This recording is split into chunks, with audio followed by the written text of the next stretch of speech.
흔들리는 사람에게는 하나의 공통점이 있습니다. 힘이 약해서가 아닙니다. 기준이 없기 때문입니다. 남의 말 한마디에 생각이 바뀌고 상황이 바뀌면 결심이 무너집니다. 그래서 늘 바쁘지만 앞으로 나아가지는 못합니다. 나는 지금 제대로 살고 있는 걸까? 이 나이가 되도록 나는 무엇을 남긴 걸까? 그 물음이 찾아오는 건 늘 조용한 순간입니다. 누군가와 다퉜을 때도 아니고 큰 실패를 겪었을 때도 아닙니다. 아무 일도 없는 저녁 그냥 무심코 창밖을 바라보다가 혹은 잠을 자려 누웠다가 이유도 없이 마음이 무거워질 때가 있습니다. 그런 순간을 경험해 보신 분이라면 오늘 이 이야기가 남의 일처럼 들리지 않을 겁니다. 그럼 우리는 왜 흔들리는 걸까요? 세상이 빠르게 변해서일까요? 주변 사람들이 너무 많은 말을 쏟아내서일까요? 물론 그것들도 이유가 됩니다. 하지만 더 깊은 곳을 들여다보면 흔들리는 사람에게는 하나의 공통점이 있습니다. 바로 자기 안에 기준이 없다는 것입니다. 기준 없이 살아간다는 것은 어떤 모습일까요? 남이 좋다고 하면 좋아 보이고 남이 나쁘다고 하면 나빠 보입니다. 어제와 오늘의 생각이 다르고 올해와 작년의 삶의 방향이 다릅니다. 그 자체가 나쁜 건 아닙니다. 사람은 원래 변합니다. 문제는 그 변화가 나에서 비롯된 것이 아니라 남에서 비롯된다는 점입니다. 기준 없는 삶은 남의 눈으로 자신을 봅니다. 남이 인정해주면 기쁘고 남이 무시하면 무너집니다. 어떤 날은 충분히 잘 살고 있다는 느낌이 들다가도 누군가의 말 한마디에 그 느낌이 순식간에 사라집니다. 인생을 오래 살아보면 알게 됩니다. 이런 삶은 몹시 피곤하다는 것을 우리는 알고 있습니다. 아무리 노력해도 충분히 잘 살고 있다는 감각이 오래가지 않습니다. 언제나 어딘가 부족하고 언제나 무언가와 비교되고 쉬어도 쉬는 것 같지 않고 살아도 사는 것 같지 않습니다. 그것은 게으름 때문이 아닙니다. 의지가 약해서도 아닙니다. 다만 파도가 칠 때 버텨줄 닷, 바람이 불어와도 중심을 잡아줄 닻이 없기 때문입니다. 조선 후기 오랜 유배의 세월을 보냈던 그는 귀양지 강진에서 거의 20년을 보냈습니다. 권력도 없고 재산도 없고 돌아갈 기약도 없었습니다. 보통 사람이라면 그 세월을 버티기 어려웠을 겁니다. 그런데 그는 그 시간 동안 오히려 가장 많은 것을 남겼습니다. 수백 권의 책, 수천 통의 편지, 그리고 흔들리지 않는 삶의 태도. 정약용은 이런 뜻을 남겼습니다. 사람은 외부의 일에 끌려다니지 말고 자기 안에 확고한 뜻을 세워야 한다고. 그 뜻이 흔들리지 않으면 어떤 상황이 와도 자기 자신을 잃지 않는다고.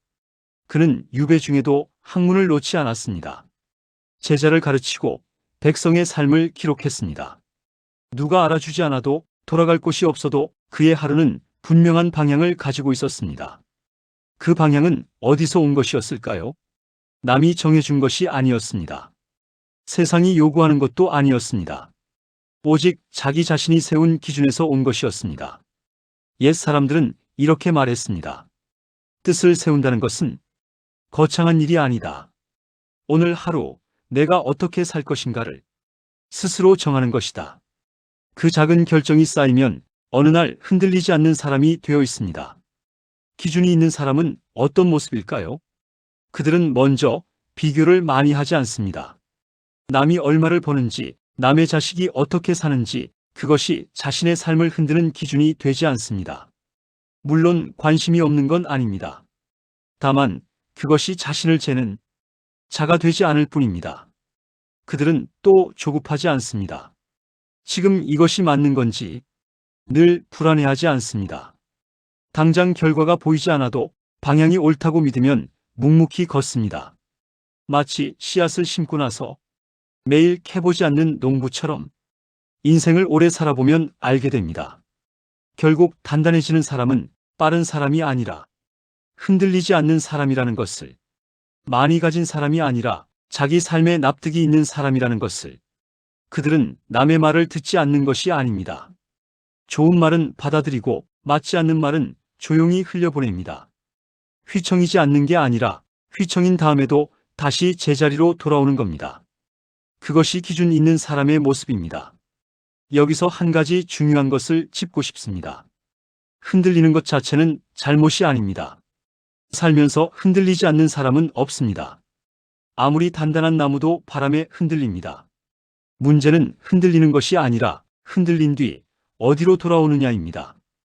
기준이 없는 사람은 흔들리고 나서 갈 곳을 잃습니다. 기준이 있는 사람은 흔들리고 나서 다시 자신에게로 돌아옵니다. 정약용은 이런 뜻을 남겼습니다. 사람이 어려움을 만나는 것은 피할 수 없다. 그러나 그 어려움 앞에서 무엇을 붙잡느냐에 따라 그 사람의 삶이 결정된다. 어려움이 우리를 망가뜨리는 게 아닙니다. 어려움 앞에서 자신을 놓아버리는 것이 우리를 망가뜨립니다. 기준을 세운다는 것은 거창한 선언이 아닙니다. 나는 이것만큼은 지키고 살겠다는 조용한 결심입니다. 오늘 하루를 어떻게 보낼 것인지, 어떤 사람과 함께 할 것인지, 무엇에 시간을 쓸 것인지를 스스로 정하는 겁니다. 그 결심이 쌓이면 사람은 조금씩 단단해집니다. 흔들려도 부러지지 않는 사람이 됩니다. 오늘 이 이야기를 들으시는 분들께 드리고 싶은 말이 있습니다. 지금까지 흔들리며 살아오셨다면 그것이 부끄러운 일이 아닙니다. 그만큼 많은 것을 마음에 담고 살아오셨다는 뜻이기도 합니다. 남을 위해, 가족을 위해, 때로는 세상에 쓸려가며 살아오신 시간들. 그 시간이 헛된 것이 아닙니다. 다만 이제부터는 조금 다르게 살 수 있습니다.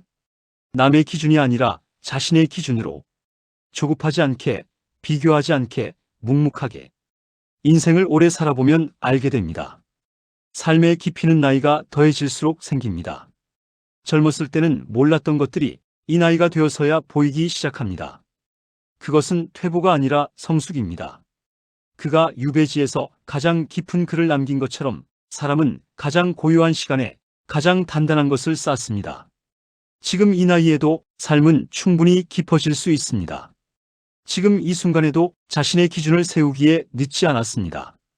흔들려도 괜찮습니다. 다만 흔들린 다음에 돌아올 곳을 만들어 두십시오. 그것이 기준 있는 삶의 시작입니다. 오늘 이야기는 여기까지입니다. 지금 이 순간 당신의 삶에도 작은 기준 하나가 생겼기를 바랍니다. 몽귤쇼츠는 삶을 조금 더 단단하게 만드는 한 문장을 전합니다.